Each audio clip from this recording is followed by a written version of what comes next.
It's part 2 of the series on cider media, and this week I'll be speaking with Kristin Ackerman Miller. She is the publisher, founder, and editor of Cidercraft Magazine, which is both a hard copy magazine and it comes in digital form too. And they also have a cider competition to boot. We're going to be talking about all that and more in this here episode 283 of Cider Chat. So get your cup ready because there's a lot of great cider news to share with you. Hello, my name is Rhea Wincaller, and I am the producer and cider MC of this weekly podcast, where I speak with makers, cider enthusiasts, and folks within the cider trade from around the world. Hip, hip, hooray! In last week's episode 282, we heard from Mary Bingham and Emily Kovich. Mary is the publisher and founder of Cider Culture, and Emily is the editor. And this is part of a series that I'm doing on cider media right now to honestly, like I do with a lot of my conversations on Cider Chat, is to inform me too. Because I have a hunch that right now, cider media is at a very critical point in the juncture of the life of cider. Look, without a doubt, we have great cider in the world. It's not just in the U.S. We have it in all these other countries worldwide, and it's only getting better. And the excitement is growing. People are noticing cider. But what we don't have is a lineage behind the history of cider, and lineage in one particular sense. And I kind of use lineage as one who is practices martial arts. People always ask me, what is your lineage in Aikido? And I could go back to the teachers that I've had, and there's different schools of thought within the martial art. Well, that's also true in cider. There's different schools of thought, aren't there? I mean, when you kind of think about it, and if you're not really fully on with cider, you might realize that, there's a school of thought of there's fruit cider, people who just want to work with Perry or Poré. There's folks who just want to distill cider, and they maybe worked with a great distiller. And there's folks who learned different cider making techniques. Maybe they were based in Michigan, and then they traveled outside of Michigan and set up their own cideries, or they were based in the Pacific Northwest and traveled outside of that area and now live in California, or they're in California working with the amazing apples there, and they have their community. And so we have all these little subgroups of cider.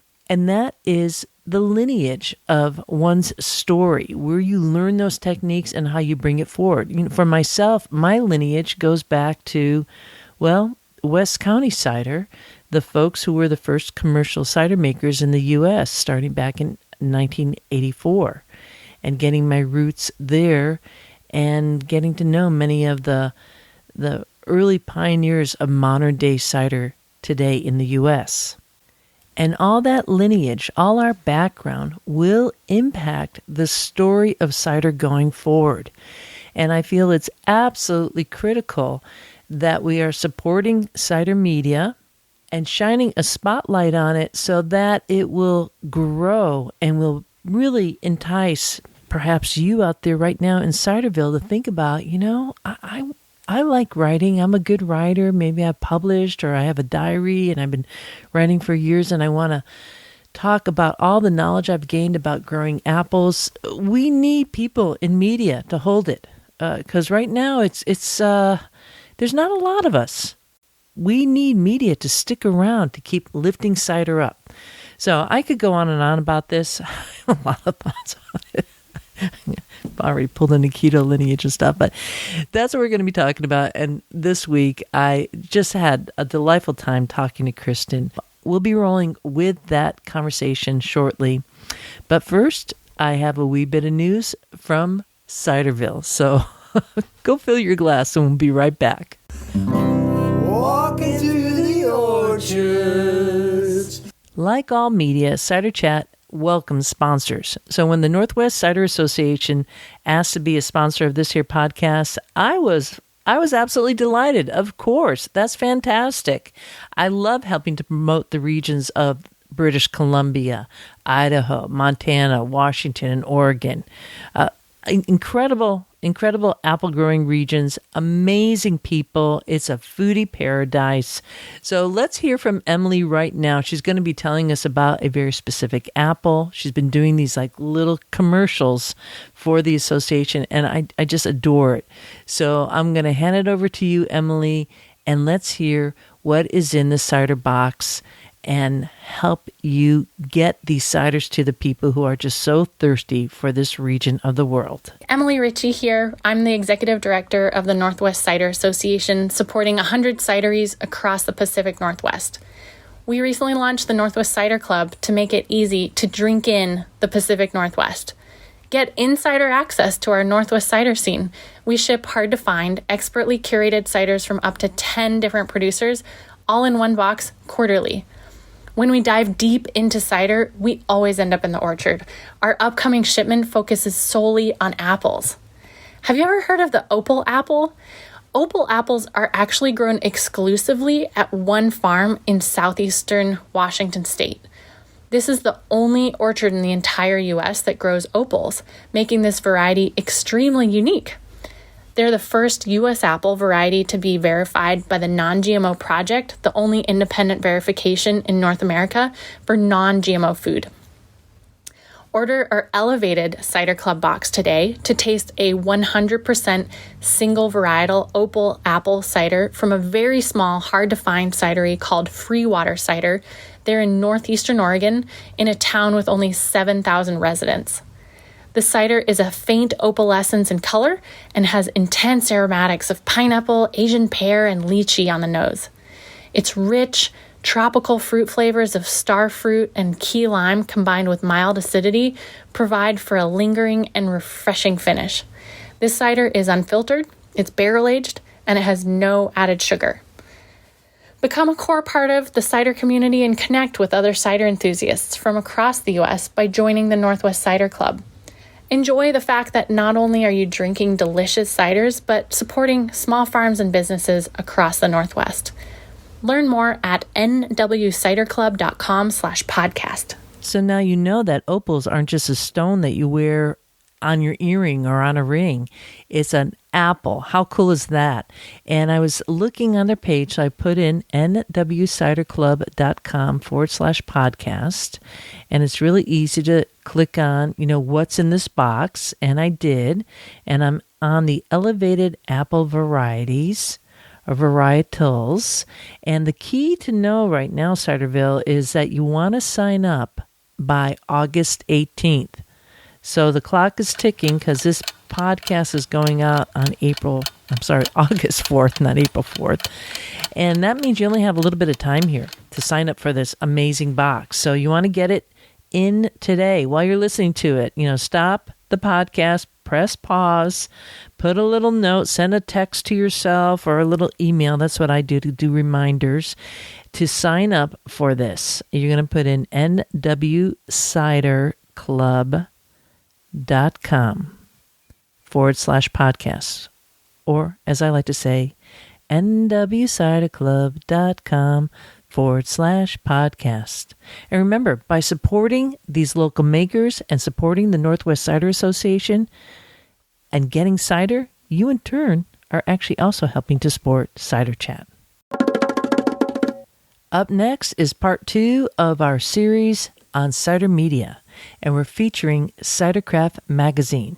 My conversation is with Kristin Ackerman Bacon, and she'll be telling us a little bit about her role at this online and hard copy magazine for cider enthusiasts and folks in the cider trade.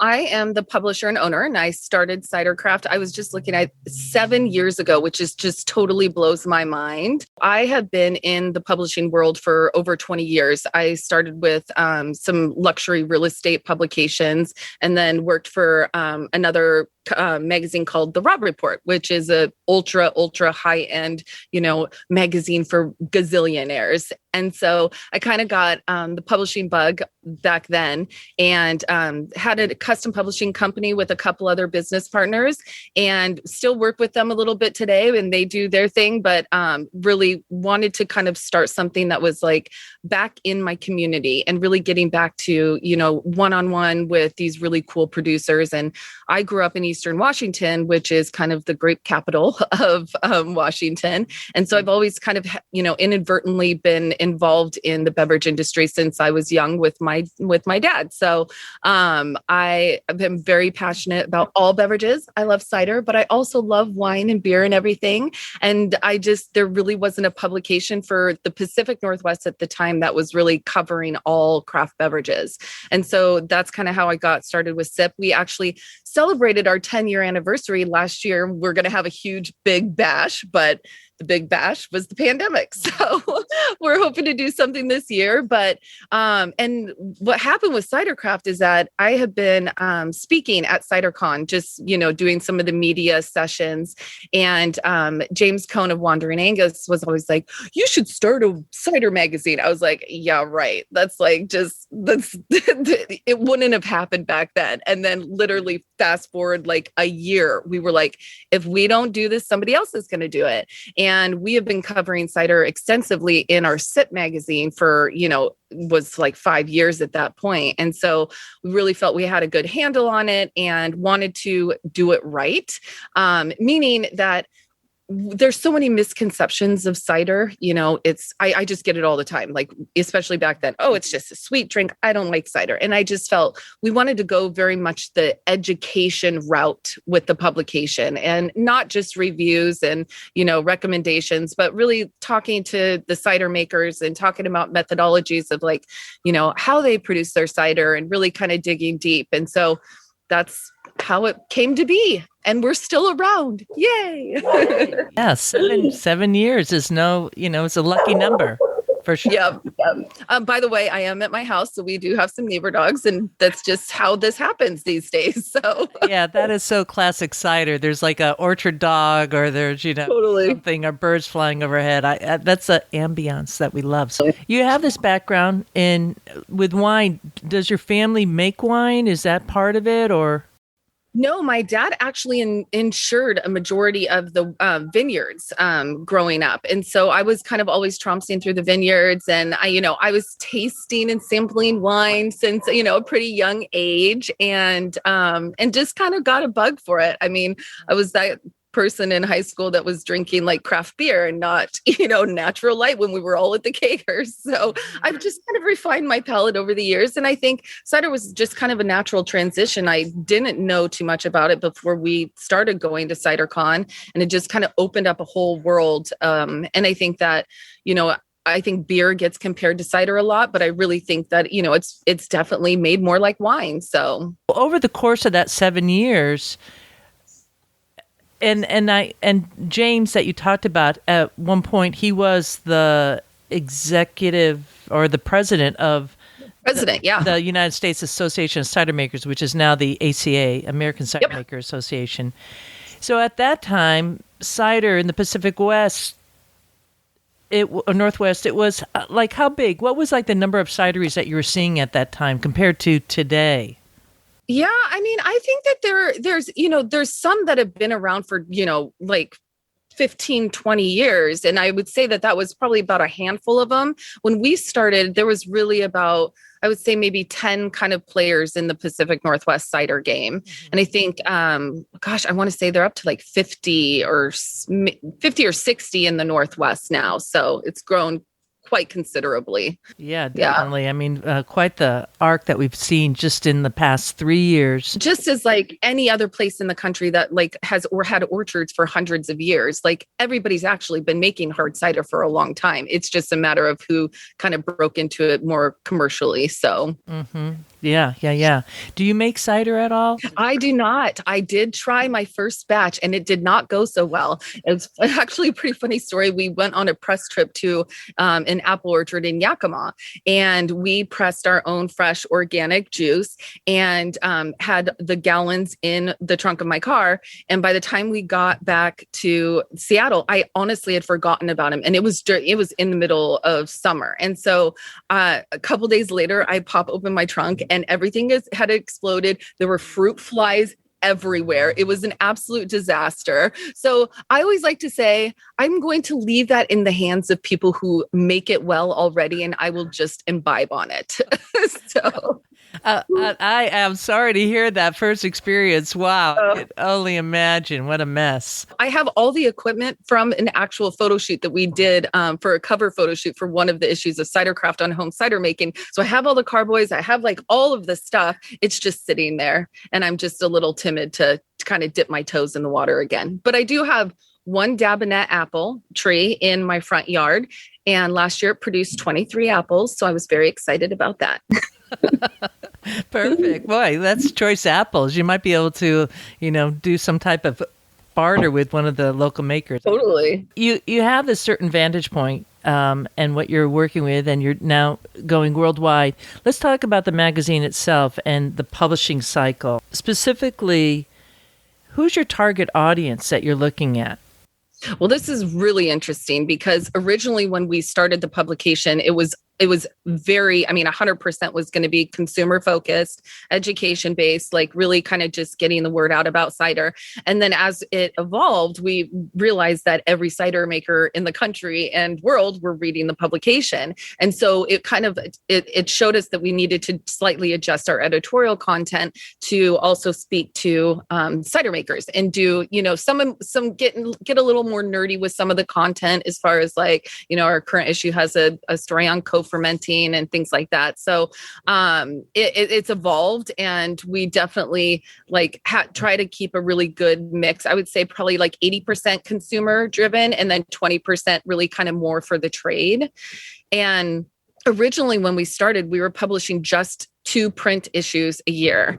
And it's extremely expensive to publish a magazine. I think that's what everybody's like, oh, well, I love print. Well, we love print too, but there is a lot of financial, obstacles around print. So we were doing 2 print issues a year. And then when COVID hit, we had just published an issue that came out in February. That was right when CiderCon was happening. And so once the COVID hit, obviously, basically this happened with our other magazine. Majority of all of our distribution was not available to us at that point because people didn't want to have magazines in their tasting rooms, and people didn't want to have printed material that people were, touching.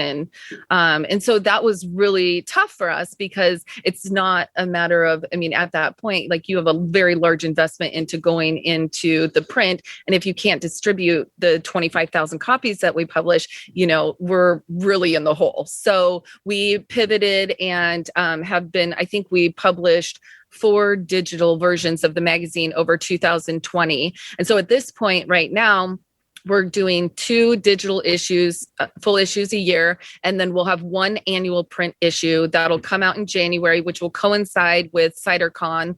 It'll be our big cider awards, and we'll be putting a lot more content into that issue than we generally have before, and it'll kind of act as like an annual magazine that gets distributed all year round. It's interesting to hear your strategy coming out of COVID or into COVID, because it really, certainly in the print, and that is so critical. People didn't want to touch stuff. We didn't know. Right. Yeah. Wow. And it was tough because we just had so many subscribers like, are you guys going to do print again and print? And we want to, and we definitely feel like there's a value. It's print for me has always been that thing where I disconnect from my computer, which I'm on 8 hours a day. It's the one thing I can sit back. I can be at the pool. I can be on the patio. I can be sitting there, and you really engage with the content more.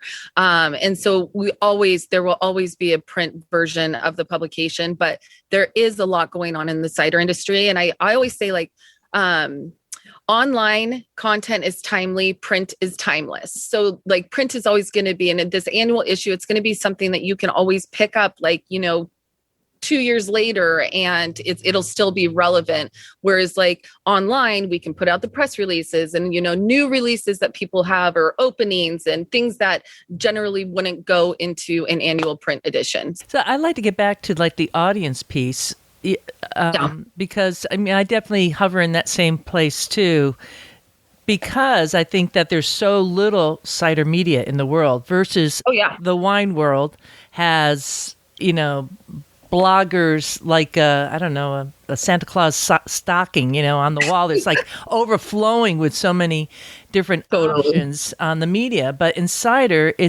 we're a very small community. And so I wonder, since you straddle both the wine and the cider world, do you do that in your other publication with your audience there? Would you say it's the same breakdown of, you said 80% consumer and 20% trade, or is that totally different? It's totally different. Honestly, we don't do a lot of trade content at all with SIP because, like you said, there are so many different facets of media for wine and for beer. They have, their own trade publications and everything. And so we felt that our value was really in speaking just to consumers for SIP. But Cidercraft is just a different beast, and at some point we might have just a annual issue that's just for cider makers. That's all things, equipment. What's the latest stuff? Yeah. It's a hard one to play because most of the folks who are consumers, many of them become cider makers or want to become commercial makers, which I think is really parallel to the whole craft beer movement that you saw early on. All the fans were electrified to go out and do their own breweries or nano breweries. Totally. And we actually see that we have about 23,000 people on our newsletter. And I definitely have like a separate newsletter list that's just cider makers. And then I have one that's for consumers. But at the end of the day, like when I look at the consumer list, there are still probably 10,000 on there that are home cider makers or cideries in planning. So, it's been interesting because I feel like cider is the one beverage during the whole pandemic that has really kind of stayed its course. Like, it's not, there hasn't been a huge drop. I haven't really heard of a lot of cideries going out of business, which has been great, which I have definitely seen in the other categories a lot more. And maybe it's just because there's not as many cideries as there are wineries and breweries, but it seems promising. We have lost a couple cideries, sadly, but nothing like we're seeing in the craft beer scene, that they're kind of dropping like flies, sadly. That's what I think is so unique about this category,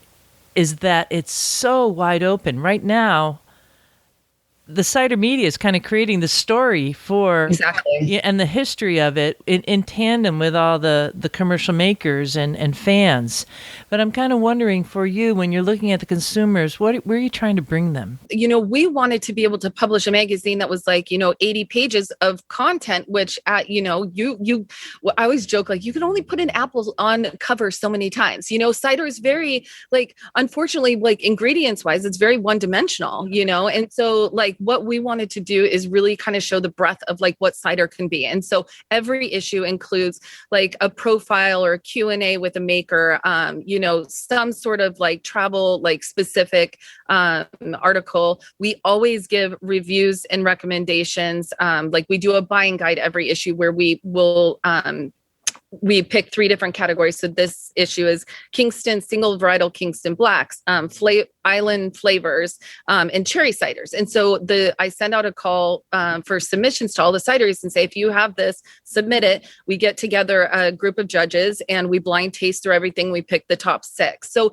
it's giving like not blind recommendations, because we're really like taking the time to evaluate these and really find like the styles that are true to the style guidelines. In addition to recommendations, like we always do an article called Spiked, which is cider cocktails. And we want to and that's another thing, just getting people like outside the box with cider. Cider makes great cocktails too. And people don't really think about that all that often.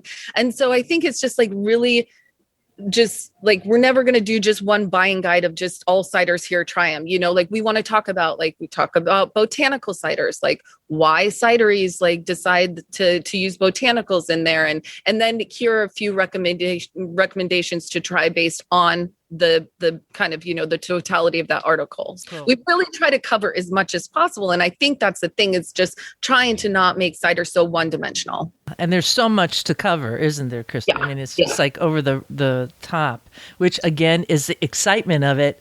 From my vantage, is like, wow, no other beverage in the world right now has the possibilities that cider has. The story is being written as we speak, versus for wine, I think it's a little bit different.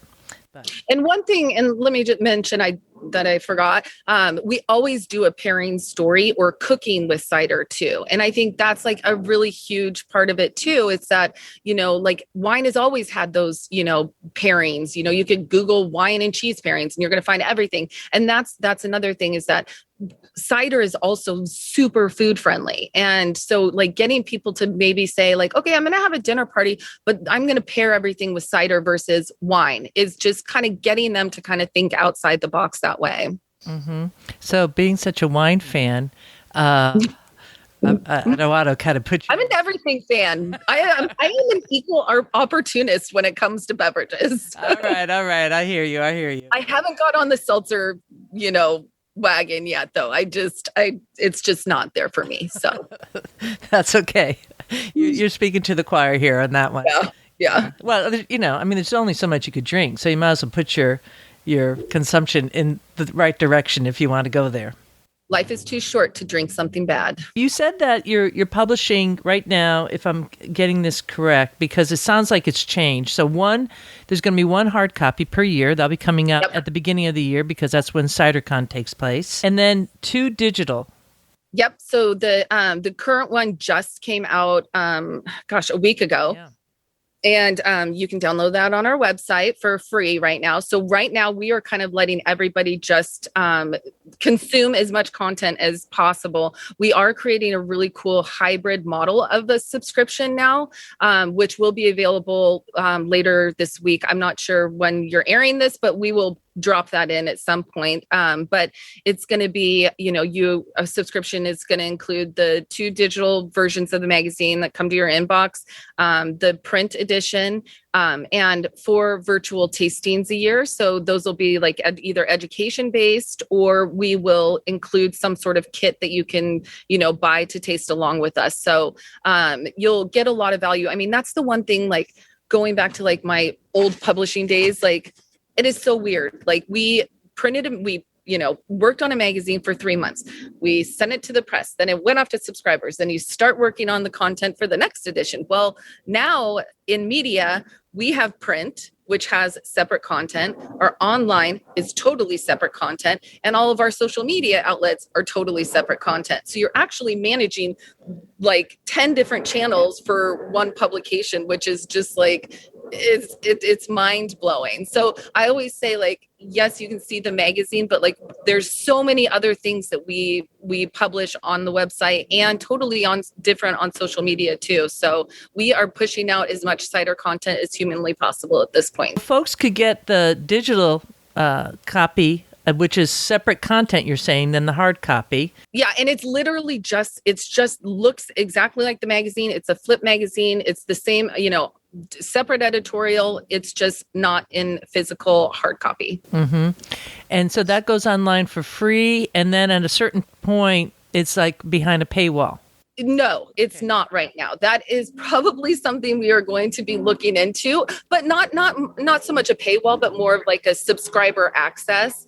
And so I always say, like, if you can, sign up for our newsletter, because we do send out a newsletter twice a month. That's all the online original content that we publish, because, the Facebooks and all those things, those algorithms, as a business, they just push us off. And so a lot of people don't see that. And so the way to be able to get as much cider news as possible from us is to subscribe to our newsletter. And you can do that on the website too. Yep. It's a good thing to do.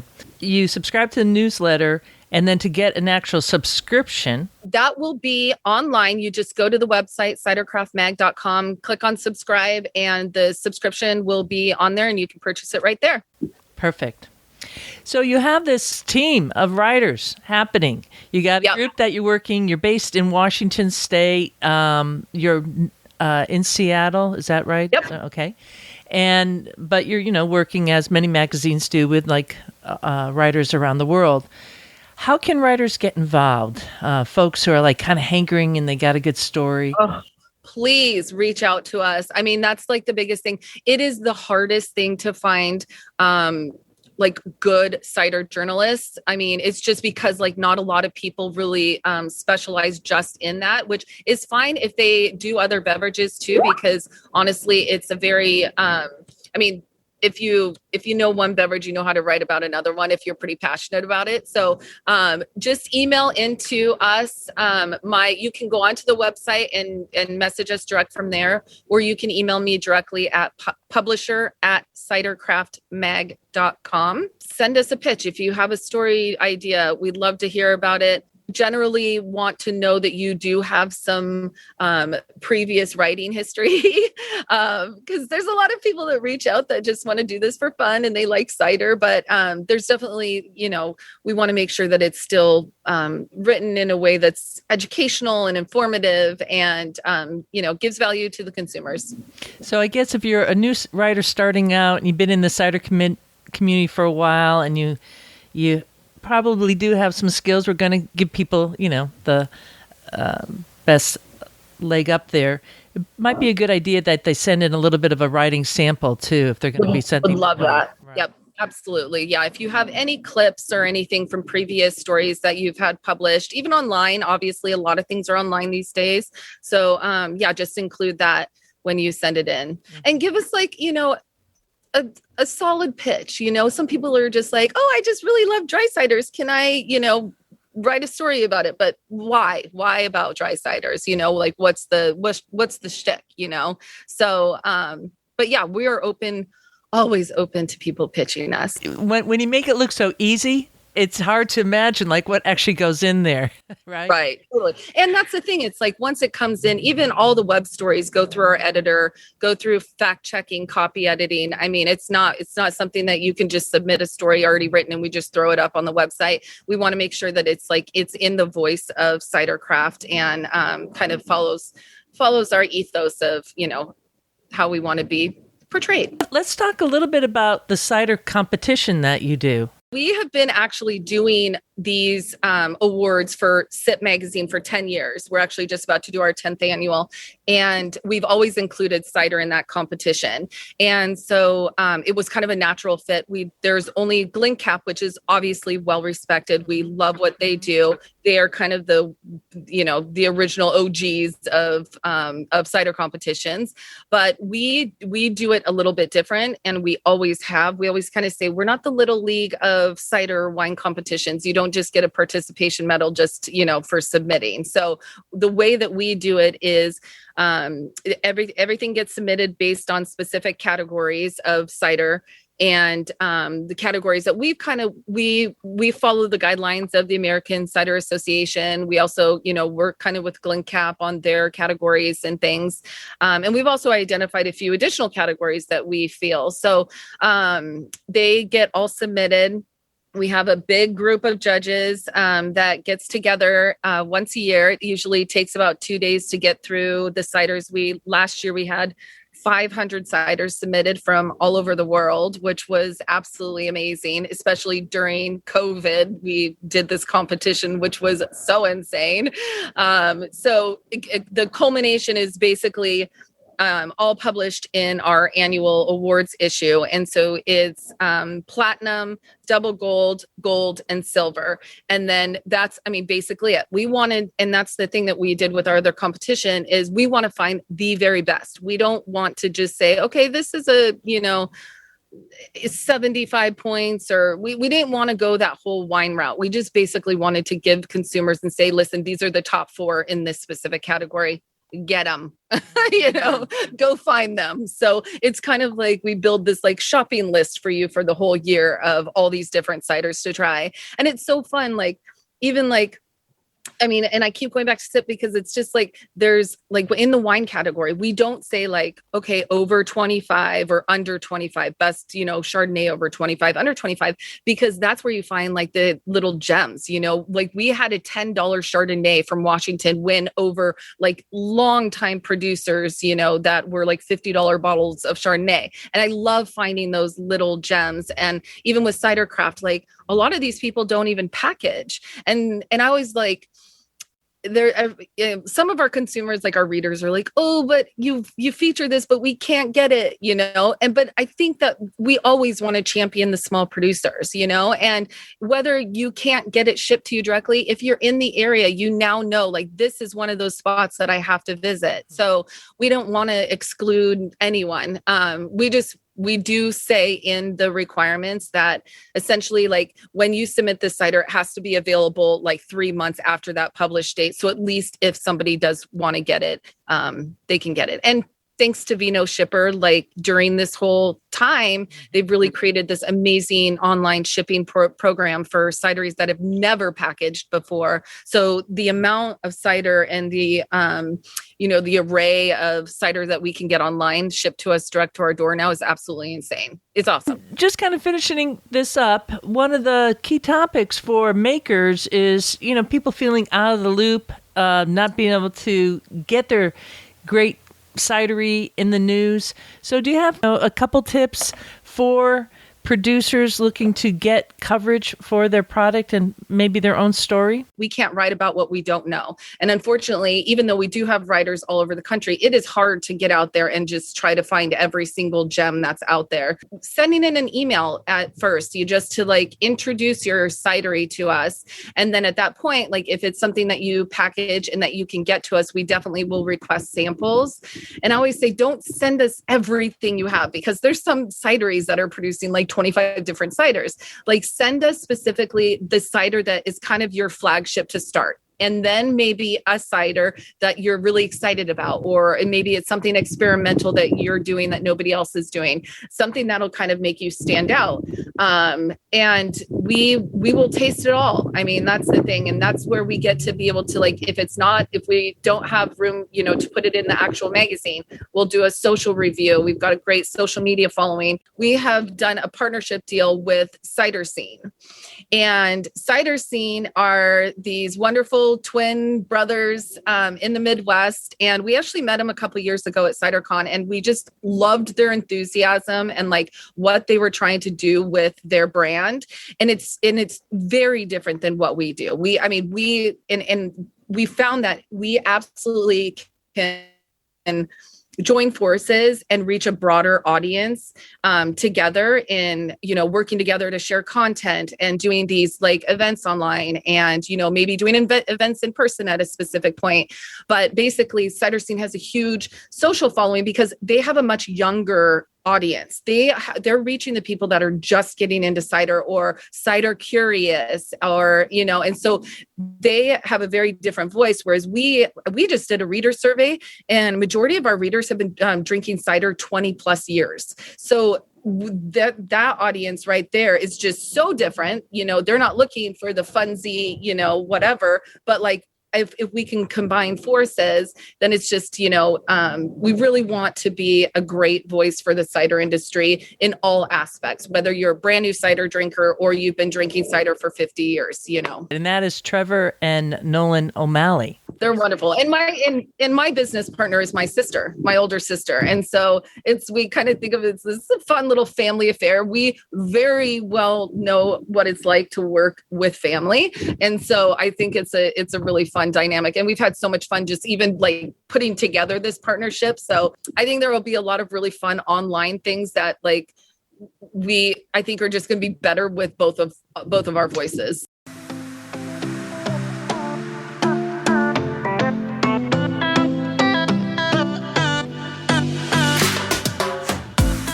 I hope this conversation with Kristin Ackerman Bacon inspired you to check out Cidercraft Magazine today. Just go to cidercraftmag.com. There'll be links in the show notes to Cidercraft Magazine in this here episode 283 of Cider Chat.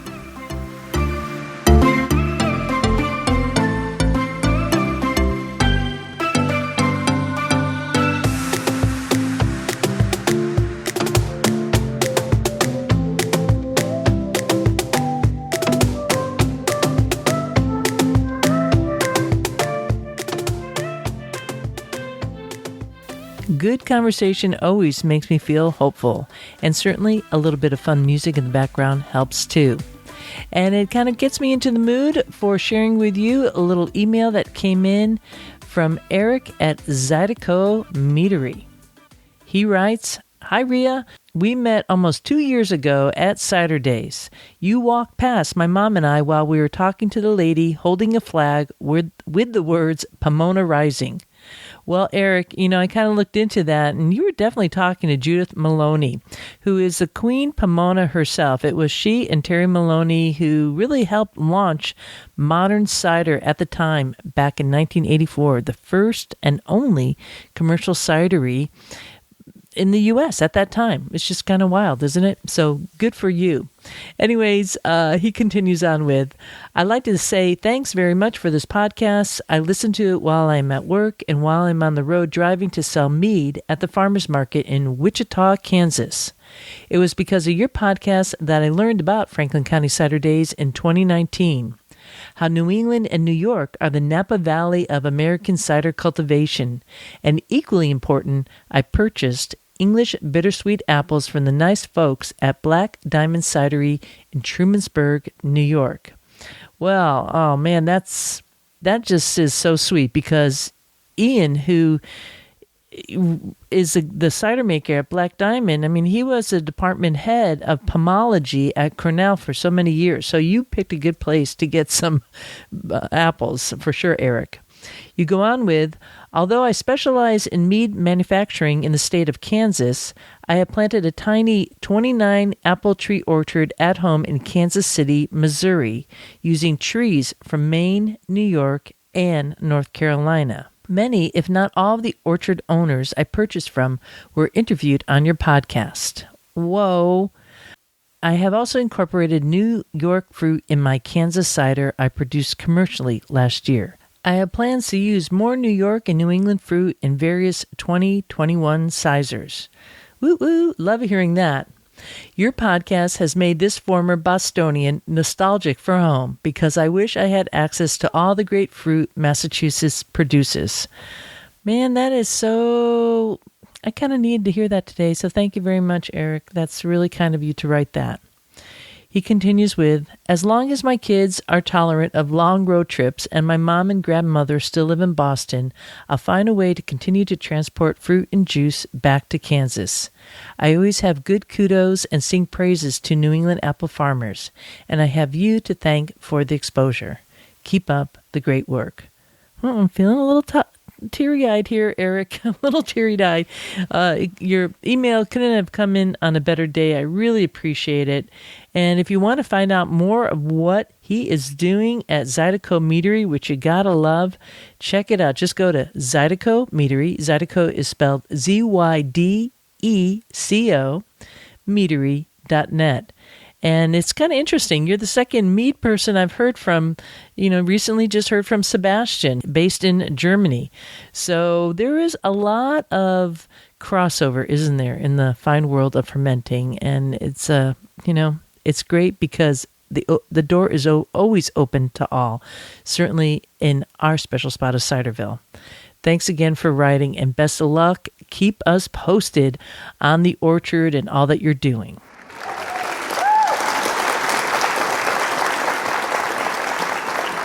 So I hope, Ciderville, that left you as happy as I am, which is one of the reasons why I love posting the Cider Chat episodes on Wednesday of each week, because it makes the weekend a little bit closer to the last one you just left.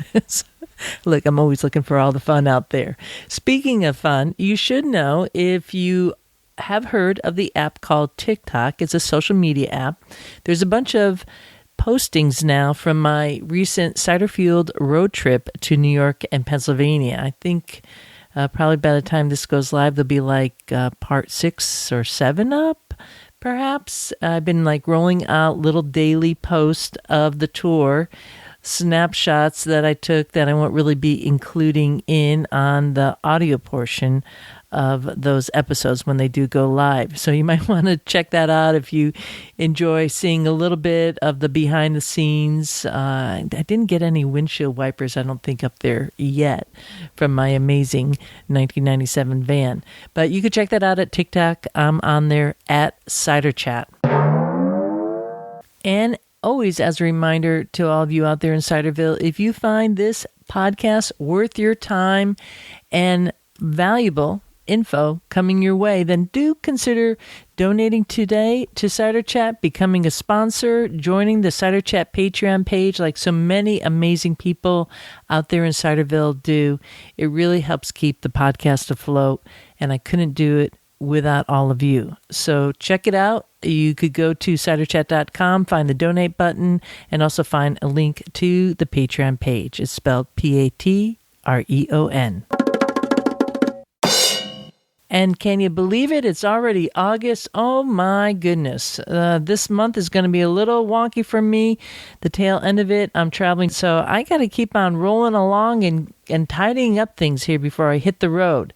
So at this juncture, I'm going to leave you here until next week. This is Rhea Windcaller signing off for now. Looking forward to seeing you in Ciderville. We like cider, we like palms, we love orchards and having fun. There is a reason why we do it like this. Oh yes there is. There is a reason why we do it like this. Oh yes there is. There is a reason why we drink it like this. Oh yes there is a reason. We like walking through the orchards, dancing in the streets, smelling all the blossoms, kicking up our feet. We like cider, we like palms, we like orchards, having some fun. There is a reason why we do it like this. Oh yes there is. There is a reason why we do it like this. Oh yes there is. There is a reason why we drink it like this. Oh yes there is. There is a reason. We like walking through the orchards, dancing in the streets, smelling all the blossoms, kicking up our feet. Oh yeah.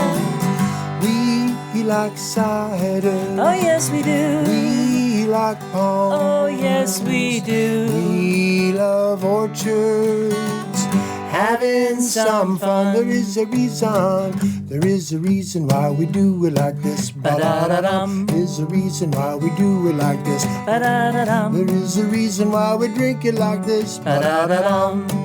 Ba-da-da-dum. We like walking down the orchards, dancing in the streets, smelling all the blossoms, kicking up our feet. Oh yeah. We like cider. Ba-da-da-dum. We like palms. Oh yes we do. We like orchards, having some fun.